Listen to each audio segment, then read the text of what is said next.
नमस्कार।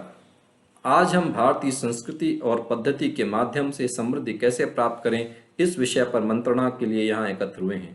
सर्वप्रथम हमें हमारे लक्ष्य समृद्धि को समझने की आवश्यकता है। पश्चिमी परिप्रेक्ष्य में समृद्धि की परिभाषा व्यक्तिगत वैभव एवं धनाढ्य तक ही सीमित है, परंतु भारतीय संस्कृति के आधार पर समृद्धि है सर्वे भवन्तु सुखिनः, सर्वे सन्तु निरामयाः, सर्वे भद्राणि पश्यन्तु, माँ कश्चित् दुःख भाग् भवेत्। अर्थात वास्तविक समृद्धि वही है जब संपूर्ण समाज सुखी हो, निरोगी हो, किसी को कोई दुख ना हो और समाज में परस्पर सौहार्द हो। भारत के इस सामाजिक समृद्धि को पुनः प्राप्त करने के मार्ग में कुछ मूलभूत समस्याएं हैं: भूख, अशिक्षा, अकर्मण्यता एवं मन भेदता। अब हम यह ज्ञात करने का प्रयत्न करेंगे कि किस प्रकार इन समस्याओं का समाधान भारतीय संस्कृति में निहित है। वसुधैव कुटुंबकम हमारी संस्कृति का एक प्रमुख आधार रहा है। जिस प्रकार से पारिवारिक परिवेश में यह संभव नहीं है कि परिवार के कुछ सदस्य भोजन करें तथा कुछ सदस्य भूखे रहें, उसी प्रकार जब हम पृथ्वी के समस्त प्राणियों को परिवार की संज्ञा देते हैं, अतः पृथ्वी पर कोई प्राणी भूखा रहे, यह हमारी संस्कृति का परिचायक नहीं है। मानव के लिए ही नहीं वरन जंतुओं के लिए भी भोजन का एक अंश देना हमारी पद्धति रही है। भारत के प्राचीन समाज में सम्मान पूर्वक भिक्षा की व्यवस्था थी, जो यह सुनिश्चित करती थी कि कोई प्राणी भूखा न रहे। यदि पुनः इस व्यवस्था को हम समाज का अंग बनाएं तो हम भारत से भूख की समस्या को समाप्त कर सकते हैं।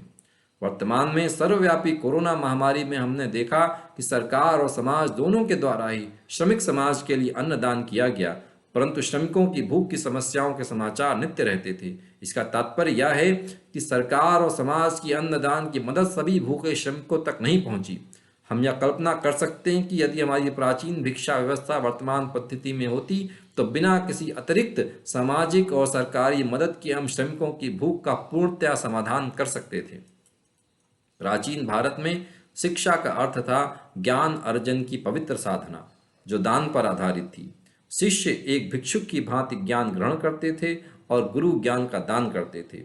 गुरु शिष्य के समग्र विकास के उत्तरदायी थे, न कि कुछ सीमित विषयों की जानकारी के। दान पर आधारित शिक्षा प्रणाली से शिक्षा से संबंधित लोगों को धनोपार्जन की आवश्यकता नहीं थी, अतः वे पूरी निष्ठा एवं एकाग्रता से शिक्षा से संबंधित रहते थे, जिसके कारण वे महान आविष्कार एवं ग्रंथों की रचना भी करते थे। शिष्यों का चित्त ज्ञान अर्जन में लीन होता था, जिससे वे अपने विषयों एवं क्षेत्रों में कुशलता प्राप्त करते थे। गांवों में पाठशालाओं से लेकर बृहत विश्वविद्यालयों तक शिक्षा व्यवस्था परिपक्व थी और दान आधारित होने के कारण शिक्षा पर सबका समान अधिकार था। वर्तमान शिक्षा का आधार व्यावसायिक है और यही इसके निकृष्ट होने का कारण है। व्यवसाय आधारित शिक्षा की सोच व्यावसायिक ही होती है। यही कारण है कि वर्तमान शिक्षा का ध्येय ज्ञान अर्जन न होकर धनोपार्जन के लिए न्यूनतम शिक्षा ग्रहण करना है। विषयों एवं क्षेत्रों में शिष्यों की कुशलता स्वतः ही उनके लिए असीमित धनोपार्जन का मार्ग प्रेरित करती है, परंतु वर्तमान शिक्षा इस मंत्र को भूलकर विभिन्न छात्रों की बुद्धि एवं मन को एक समान समझकर तथा अधिक धनोपार्जन को ध्येय बनाकर विषयों की शिक्षा को प्रेरित करती है, जिससे छात्र अपने विषयों में अकुशल रहते हैं और जीवन में संघर्ष करते हैं। स्वस्थ शरीर, बुद्धि एवं मन ज्ञान ग्रहण करने के लिए आवश्यक है, अतः योग और मंत्र प्राचीन शिक्षा प्रणाली के प्रमुख अंग थे। योग शरीर को स्वस्थ रखता था तथा मंत्र बुद्धि एवं मन को। मंत्र में विभिन्न ध्वनियों को इस प्रकार से व्यवस्थित किया गया है कि उनके सही उच्चारण से बुद्धि एवं मन पर सकारात्मक प्रभाव पड़ता है तथा चित्त एकाग्र होता है। वर्तमान में चिकित्सक कई बच्चों को ADHD, attention deficient hyper activity disorder से ग्रसित बताते हैं। अगर हम वर्तमान शिक्षा प्रणाली में नियमित रूप से योग और मंत्र को प्रमुखता देकर उनका अभ्यास करेंगे तो बच्चों को इस डिसऑर्डर से मुक्त कर सकेंगे। हम यह निष्कर्ष के साथ कह सकते हैं कि प्राचीन शिक्षा समाज में कुशल, समग्र एवं स्वस्थ व्यक्तियों का निर्माण करती थी, जो देश को श्रेष्ठ बनाते थे। अतः हमें प्राचीन शिक्षा प्रणाली को वर्तमान में कार्यान्वित करना होगा। शिक्षा में व्यावसायिक आधार को न्यून करना होगा और शिक्षा का ध्येय धनोपार्जन की अपेक्षा ज्ञान अर्जन की दिशा में प्रेरित करना होगा। भारत में चिरकाल से कर्म ही प्रधान रहा है और कर्म में भी निष्काम कर्म प्रधान रहा है। भगवान श्री कृष्ण ने गीता में उद्धृत किया है कि व्यक्ति की निष्ठा कर्म के प्रति होनी चाहिए, फल के प्रति नहीं।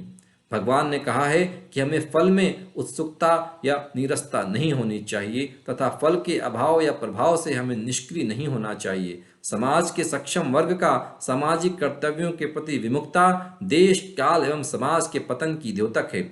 यह सक्षमता किसी भी रूप में हो सकती है, शारीरिक शक्ति, मानसिक शक्ति, दूरदृष्टि, ज्ञान, धन, नेतृत्व आदि। हमें अपनी सक्षमता के अनुरूप अपने सामाजिक दायित्वों का निष्काम रूप से वहन करना चाहिए।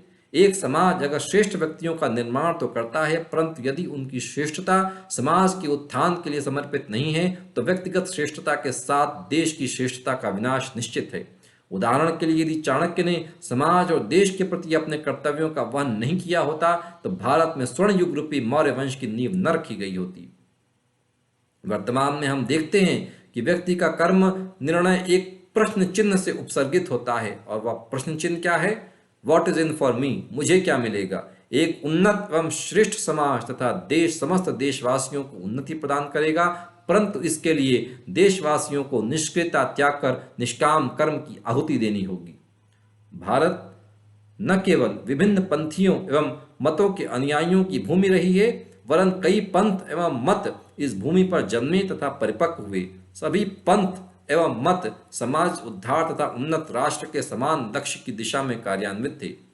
परस्पर सद्भाव के साथ पंथियों एवं मतावलंबियों के विचारों का शास्त्रार्थ तथा वार्तालाप के द्वारा अवलोकन एवं मूल्यांकन किया जाता था। एकम सत्य विप्राहा बहुधा वदंती हमारी संस्कृति रही है, अर्थात सत्य एक ही है, परंतु विद्वान उस तक पहुंचने के लिए पृथक पृथक मार्गों एवं मतों का अनुसरण करते हैं। इसका निष्कर्ष यह है कि मतभेदों के साथ भी समाहित रहना भारतीय संस्कृति का एक अभिन्न अंग रहा है।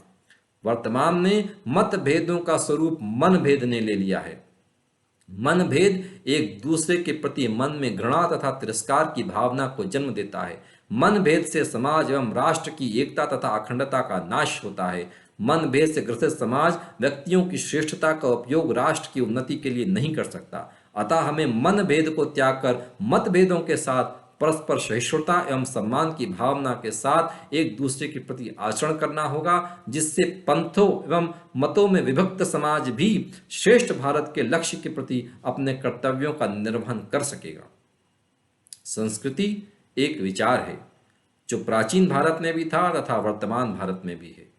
संस्कृति की उपयोगिता तभी है जब सांस्कृतिक विचार एवं धारणाएं समाज की नियमित पद्धति में हों।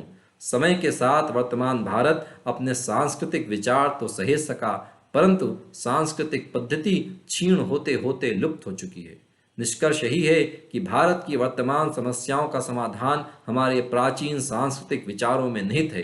अतः हमें उन सांस्कृतिक विचारों को अपनी पद्धति में आत्मसात करना होगा, जिससे भारत स्वतः ही श्रेष्ठता के मार्ग पर अग्रसर होगा। जय हिंद, जय भारत।